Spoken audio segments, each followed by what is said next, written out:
Shalom, Israel. Bless y'all. Hope all doing well this day. As you can see from the title, we're going to be talking about Hyena Spirits today. It's something us brothers here been talking about for a little bit, just on and off. So I figured I'd come on and give some exposition about it. Hopefully it was impactful or edifying to y'all. Okay, so we'll get right into it. Hyenas, they're actually closer to big cats genetically than they are dogs, even though they look similar to dogs. But behaviorally, they function more like dogs. So we're going to stick with the function of it and describe some of their characteristics, show you some of the things that you may have not known in the word, and then how it applies to the actual spirit of a hyena. So as it is an unclean animal, all unclean animals we were commanded to be separate from. You could even see when Yah was bringing us out of Egypt in Exodus 11:7 that he says, "Against the children of Israel shall not a dog move his tongue against man or beast, that ye may know how that Yahweh does put a difference between the Egyptians and Israel."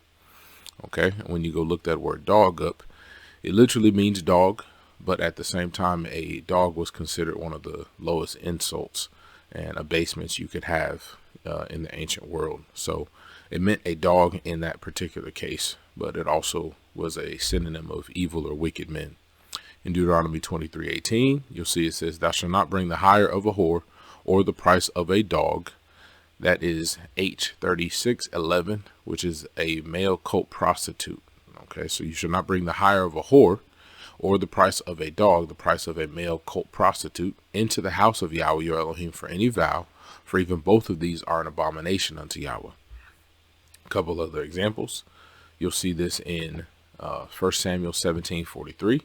It says, "And the Philistine said unto David, Am I a dog that thou comest to me with staves? And the Philistine cursed David by his gods," by the Philistine gods.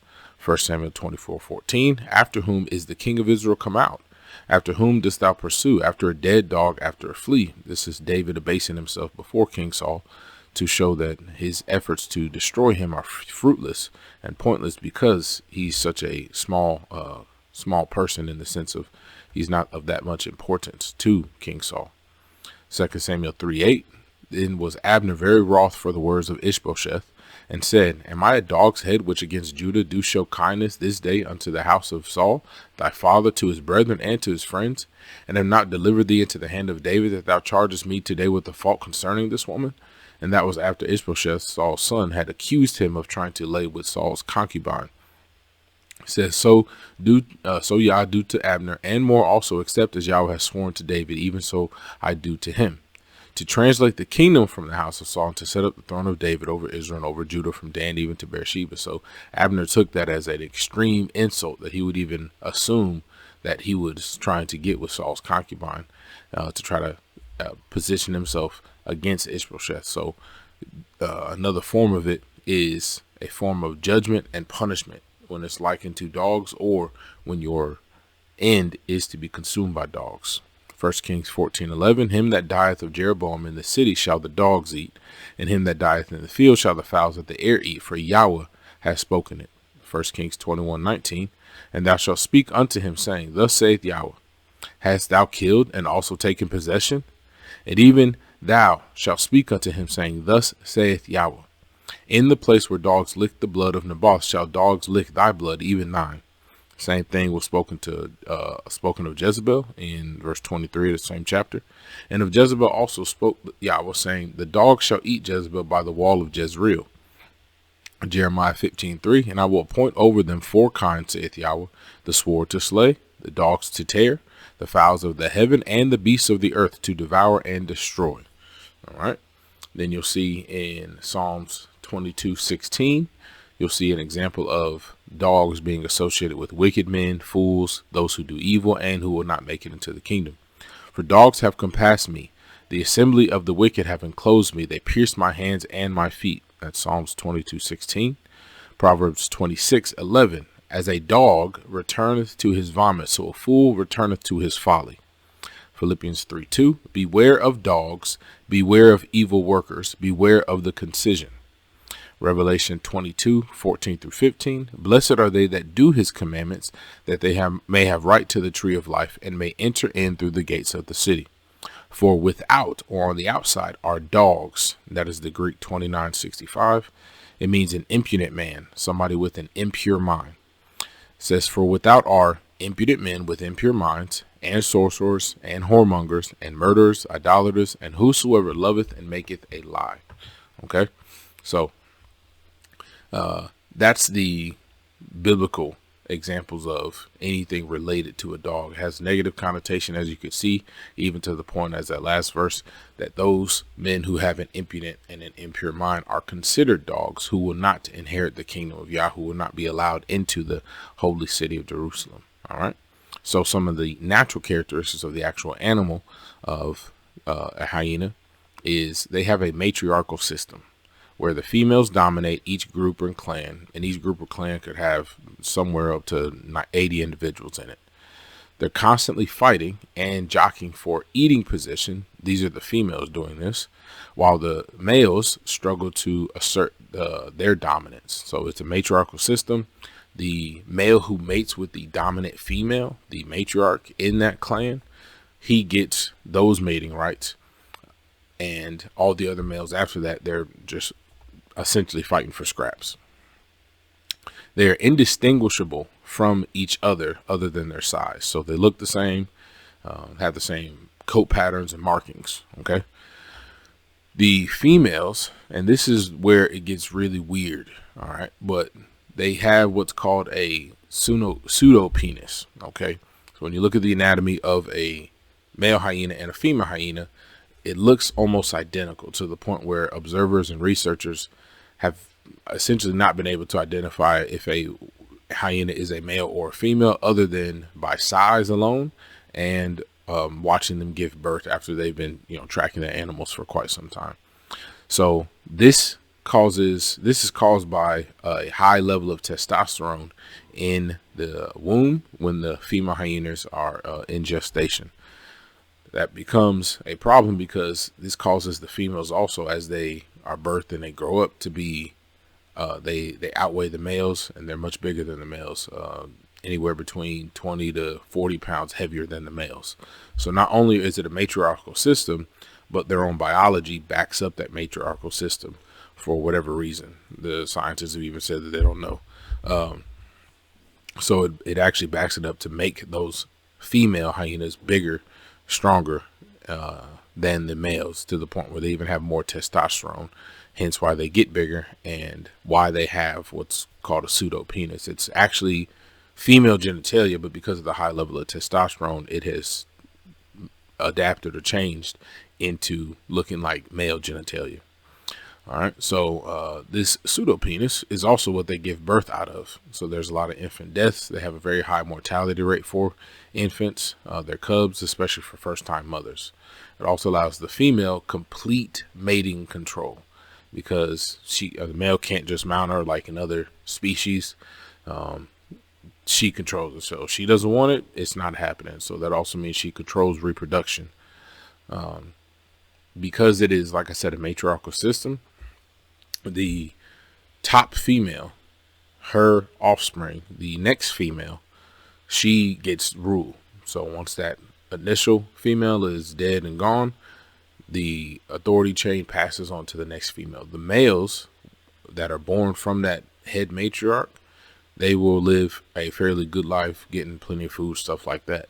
But if there's ever a change, a split, a mutiny, a coup, whatever you want to call it, then they're essentially fighting for their lives, and I'll explain that more in just a sec.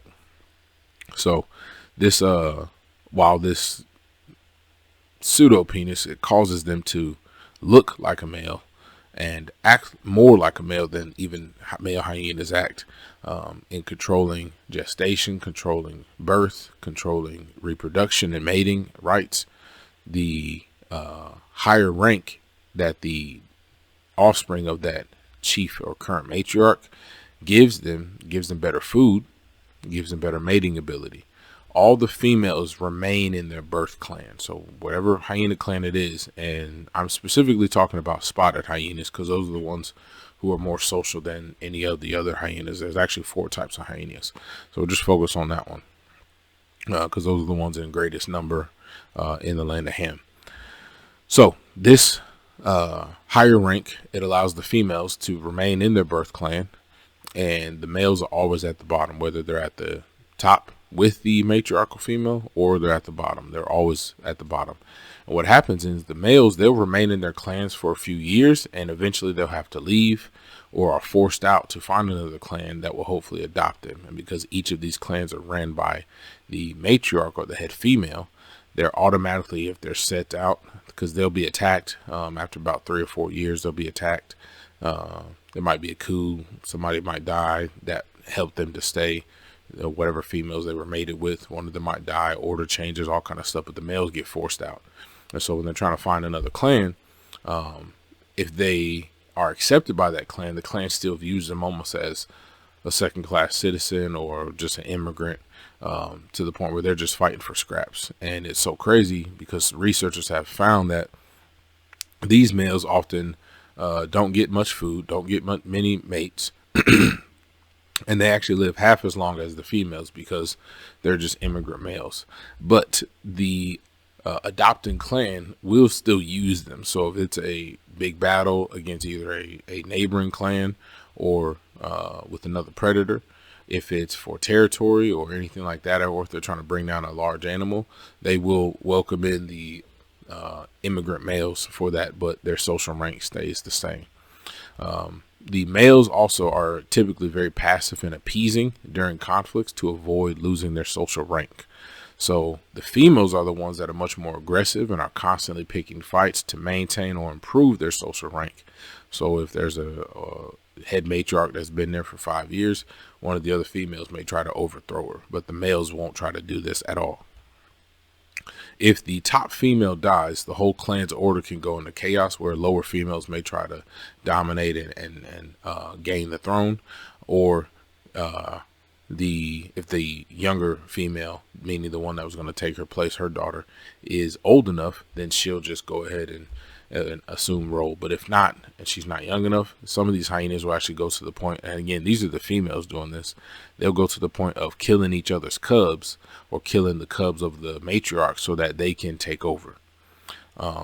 Believe it or not, they're actually very good hunters. So I know from TV, movies, especially Lion King, Disney and stuff, they've said that hyenas are scavengers. They will scavenge, but they are more hunters than scavengers, because they outnumber lions 3-to-1 on the savannah. So they actually hunt a lot, and because they're pack hunters, they have a 90 to 95% success rate. So they'll scavenge and they can make a living off of that, but it's not what the majority do. In fact, lions actually steal most of their kills.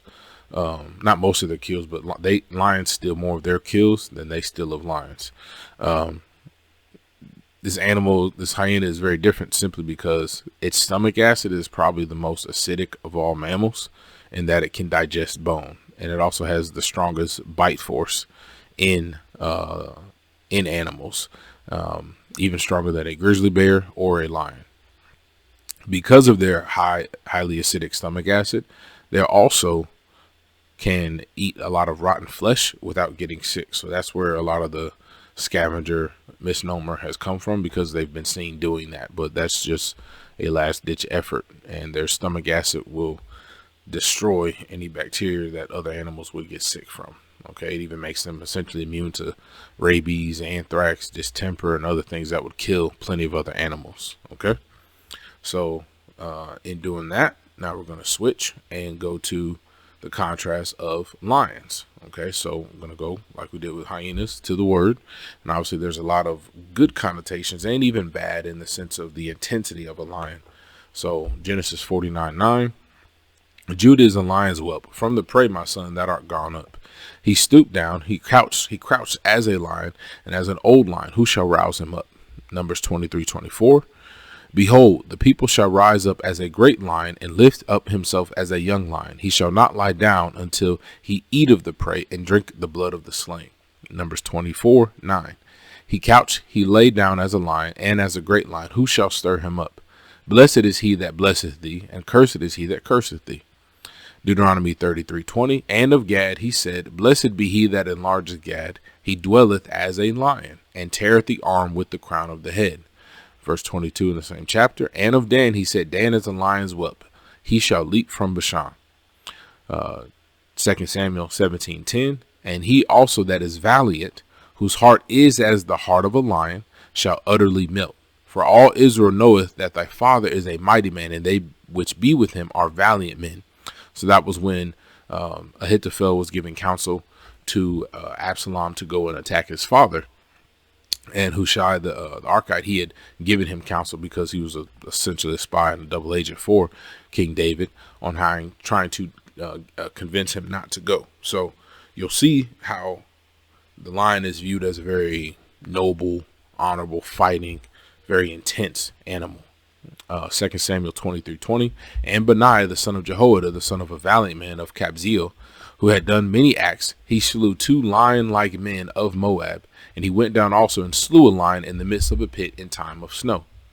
Psalm 7:2. Lest he tear my soul like a lion, rending it in pieces, while there is none to deliver. Psalm 10:9. He lieth in wait secretly as a lion in his den. He lieth in wait to catch the poor. He does catch the poor when he draweth him into his net.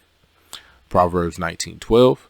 The king's wrath is as the roaring of a lion, but his favor is as dew upon the grass. So that's a very key point about the contrast about a king's wrath, but his favor is the exact opposite. I'm going to touch on that later. Proverbs 20:2. The fear of a king is as the roaring of a lion. Whoso provoketh him to anger sinneth against his own soul. Proverbs 28:1, of course. The wicked flee when no man pursueth, but the righteous are as bold as a lion. And we'll just touch on this one real quick, but it'll make more sense later. Revelation 5:5. And one of the elders said unto me, Weep not, behold, the Lion of the tribe of Judah, the root of David, hath prevailed to open the book and to loose the 7 seals thereof. Of course, talking about Messiah. Okay, so going through those scriptures, and then I want to show you some of the spiritual implications of hyenas, and then contrast that with lions. So the reason why you can call it this hyena spirit is just looking at what a lot of Satan's kingdom is doing.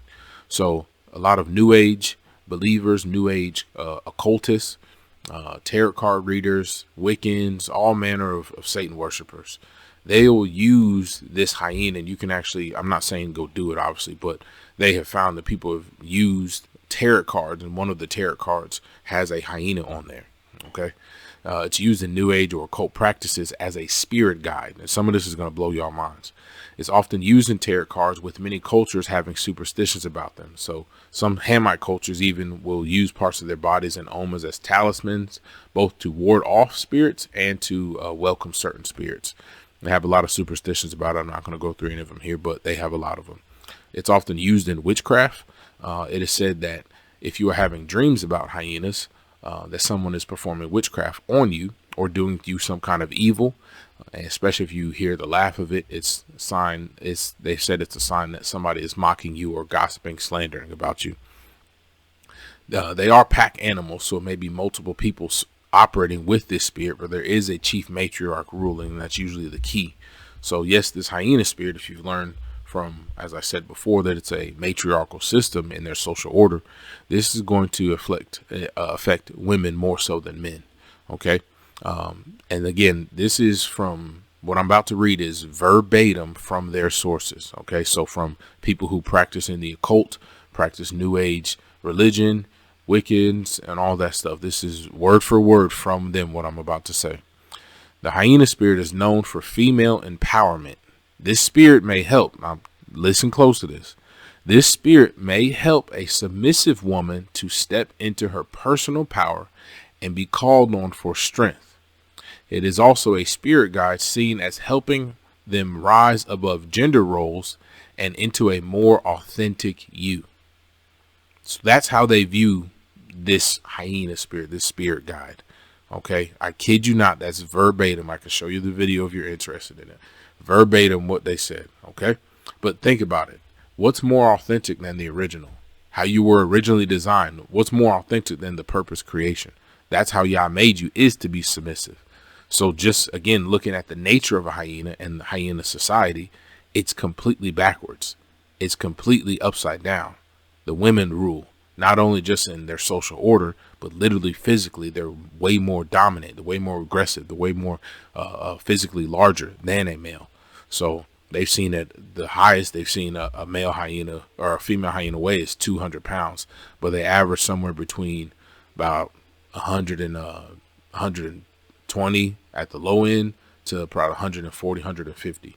The males on the other end, they'll be between 100 and maybe 130. So they're consistently smaller than the females. So their system is completely opposite. Okay. It's also associated with homosexuality, gender confusion. That's an obvious one. Perversion and sexual deviancy. Obviously, this is clear lawlessness against Yah's system. The spirit is also associated with Jezebel, as you can't have a Jezebel without an Ahab. And hence you see the nature of hyena males. They're very passive and agreeable. And again, this is against the created order of Yah. The hyena spirit hates male authority. Okay. They especially hate male authority that is operating in his Yah given role, the same way that they hate the male lion. And I'll explain more of that later. So they're very contentious with the other hyena females. So this is a very contentious spirit, very aggressive spirit that's constantly starting up strife and contention. So again, because this spirit is a spirit of witchcraft, a spirit of rebellion, it does the opposite of what a female is designed to do. So sisters, if you find yourself dealing with this and you sat in the chair quite a bit for the spirit of Jezebel, and hopefully you're working on yourself to get this aggressive masculine spirit out of you, this could be a next step for you to hit if you're still struggling with fighting that nature. It also desires to rule, even if that means destroying children. That could ruin her chances to rule. So again, from the nature of the hyenas, that they're willing to kill each other's children just to rule. That shows you how driven they are and ambitious. Not that that's a good thing in a female. Okay, so again, we're looking at a spirit. Okay, so now I'm going to go back to lions and describe some of their characteristics and stuff, and also link it to the book to help you see the nature that is opposed to the hyena spirit. So most people know, I know Lion King popularized it, but others have known just from nature shows or anything like that, that lions and hyenas are mortal enemies. And part of that is just because of their social order. So it's actually a rare thing. If you look it up and, read some stuff, look at some National Geographic and movies and shows and stuff, that it's actually very rare for cats, especially, big cats or really any cats, to be very social. So that's what makes lions special. The other big cats, they're not social. They'll get together for mating and stuff, but that's it. They're very, very solitary. Same thing even with cats, just regular domesticated type house cats. They're very, very loner animals. Okay. So lions are already a outlier, if you will. Same thing with the other hyenas. They're outliers in the sense that they usually don't clan up together like that. Like I said, there's 4 types of hyenas. The other 3 are usually more loners, but the spotted hyena, that's the one that clans up. But the lions, they are patriarchal to the core. Okay, so their social order is directly opposed to the social order of hyenas, and that's one of the main reasons why they have an eternal rivalry. Okay, so the lions, obviously they're social, they hunt and live in large prides, and this allows them to take down much larger animals and makes them more successful in their hunts, the same way it does with hyenas. The difference is, and again, this is taking it from the spiritual side of it, Leviticus 26:7-8, is that you can use the nature or the example that lions are for us as Israelites as an example of how we need to be as Israelites working together. You shall chase your enemies, and they shall fall before you by the sword. And 5 of you shall chase 100, and 100 of you shall put 10,000 to flight. And your enemies shall fall before you by the sword. Deuteronomy 30:30. How should one chase 1,000 and 2 put 10,000 to flight, except their rock had sold them, and Yahweh had shut them up? So with Yah, we can do this. Okay, so like I read in Revelation 5:5, Jesus is called the Lion of the tribe of Judah. All right, so with Yah, with our rock, we can do this. So the same way that lions naturally work together to put to flight bigger animals, or to eat them, the same way that we can put to flight our enemies, the same way we can put to flight demonic spirits and principalities that are fighting against us if we're on one accord. Hence why the word tells us to be of one mind. Okay, so keep going.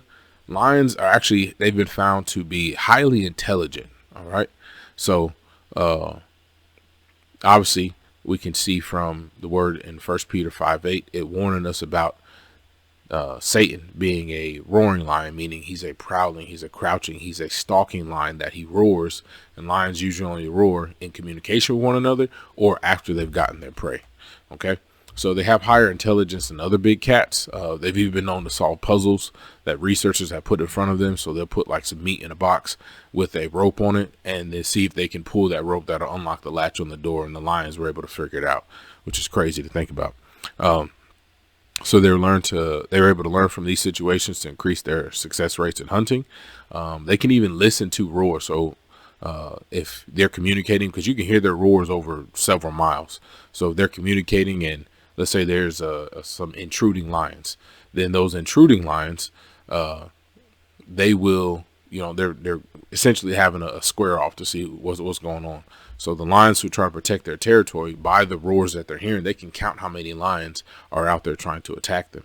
And so what they'll do is, if they know that they outnumber the lions that are trying to attack or intrude, they'll go ahead and just start the battle. But if they can tell that they're outnumbered, they won't start the battle. And so the researchers found that they wouldn't go and fight when they saw, or when they could count, oh, there's 10 lions out there and we only have 8. So again, that goes to what the Messiah says, that which one of you, if you're setting out to build, or you're going out to war, if you're going to go to war with one that has 20,000 troops and you only have 10,000, you're going to first seek conditions of peace before going out and fighting that battle, knowing that you have a high chance of losing. All right.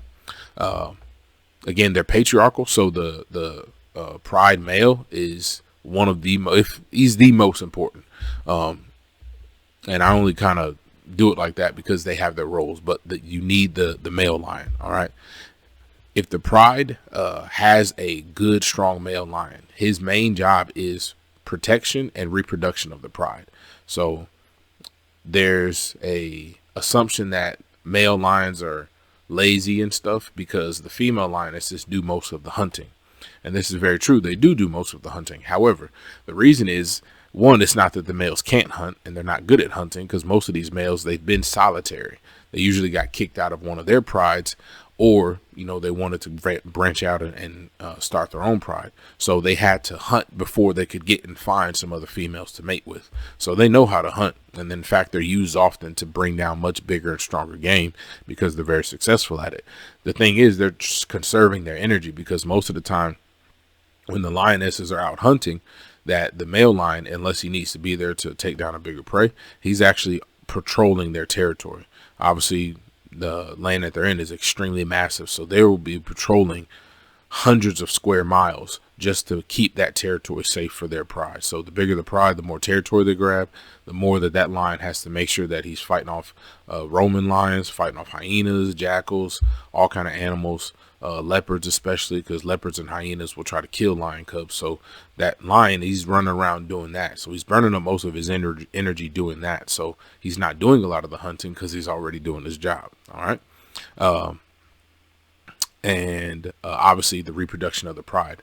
So something that male lions will do is, if a male lion is out and he's trying to find him a pride, and he finds one that doesn't have a male there, or he challenges that male and beats him, he will kill the offspring of that male. He'll kill those cubs to bring the females in heat so that he can have them sire his offspring and that they genetically belong to him. So the male is there protecting. Okay. What does Yah do? Yah does the same thing with us. Once he has called us and chosen us as his, he puts his stamp, his seal on us, and then he makes sure that he has the Holy Spirit in us so that we can be marked as his. Okay.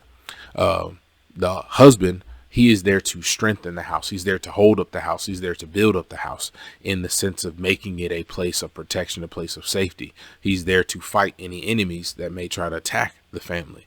While the woman may be cooking and doing all of that stuff, he's still the one that has already made the provision for her to do that. Okay. Lions, they mostly hunt at night. They sleep a lot during the day, so that's where the behavior assumption that they're lazy. It's hot as shit. It's really as simple as it is. It's hot as shit. So especially the male lion, they have that thick mane, and they found that the mane, the scientists, they try to look and see, oh, what's the evolutionary reason behind the mane? They can't find one. They just think it's the same way you see peacocks and other male animals of different species, that they're a lot more fancy, a lot more beautiful. They have big plumage, they have brighter colors, deeper things, whatever. They're bigger, so that's showing you the difference. Obviously, a male lion being much bigger than a female lion. That mane is there both as a defense mechanism, in the sense of it automatically deters other animals from attacking, and then it also does from the sense of the mane itself. It's an attraction piece for the female, if I can say that. So having a much larger, thicker, fuller mane, it communicates to the female that this lion is well fed, he's strong, and he can fight back. But that mane gets super hot, so they'll just be chilling. That's why it seems like they're lazy. But they do a lot of hunting at night because they have excellent night vision. So when they're hunting at night, they'll have the males and the females hunting together or protecting. Like I said before, if they're hearing that a rival clan or a rival pride is trying to attack them, they'll come and we band together and fight. So this is where it starts to get really interesting, especially with the lionesses. So the lionesses, unlike the hyenas, they don't have a super rigid and intact social order or social ladder. Okay, so they actually work together to hunt strategically. They'll even hunt in formations. So researchers observed them hunting in formations, stalking prey, setting ambushes, and they've even known that they'll have certain positions in their hunts. So if one animal or one lioness, that she always was on the left side in their hunts, then she would just stay on their left side and in the duration of all their hunts. One that was on the right, so on and so forth. Okay, so they don't fight with each other for whatever they're seeking. They're actually will help each other, and each of them have their own strong suits, just like the Messiah says, and the word says in Corinthians that we're all members of the body, and members in particular that Yah divides up what he sees fit based off of each person's several ability. So in the sense of, okay, hey, you have one woman who she's good at this, so she can take care of that. She's good at knitting. This one's good at the homeschooling. This one's good at the cooking and the cleaning and stuff. So you can divvy this up. Obviously, it's polygynous. Everybody knows that about lions. But the fact that they work together, they're not constantly in competition with one another. Okay. Also, they will even help each other out with their elderly. So they've been observed to, when one of their older lionesses is about to die because of old age, or she got injured or something, they'll stay there with her to comfort her, at least until she passes, and then the pride will move on. They'll take care of each other's cubs. They'll raise each other's cubs together. So the cubs they know which one's their mother, but they'll jump back and forth in nursing different mothers. And especially they'll do it even while the mother's asleep, but the cubs know that they can essentially get a meal from any mother. All right. They don't hurt each other's cubs. So unlike the female hyena, who's willing to kill another female's cubs if it's going to advance her position, lionesses don't do that. They help raise each other's cubs because they know more cubs means more cubs reaching adulthood means more survivability, both of the pride itself, but also that also means that as they get older and they get to adulthood, that's more hunters that pride has. So they work together for the common goal of, hey, increasing, expanding. All right. And you can see an example of this in the word, Luke 2:42-44. And when he was 12 years old, they went up to Jerusalem after the custom of the feast. And when they had fulfilled the days, as they returned, the child Jesus tarried behind in Jerusalem, and Joseph and his mother knew not of it. But they, supposing him to have been in the company, went a day's journey, and they sought him among their kinsfolk and acquaintance.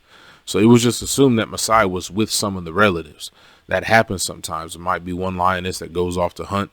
A couple, a group of them might go off to hunt. One or two might stay behind to protect the cubs and stay with the cubs. So it was just assumed that Jesus was with one of these family members. Okay. Even if let's say the male lion, the leader of the pride, that he got killed, got ousted for whatever reason, the females, if another male doesn't come in or rise up amongst their ranks, then they'll stay together still to protect each other's cubs from outside males, because again, those males want to come in and kill their children. So they'll even stay together and protect each other's cubs to hopefully let them get raised up to adulthood. They'll work together to defend the territory, because they know, especially if they got a good hunting spot, that they'll want to protect that. All right.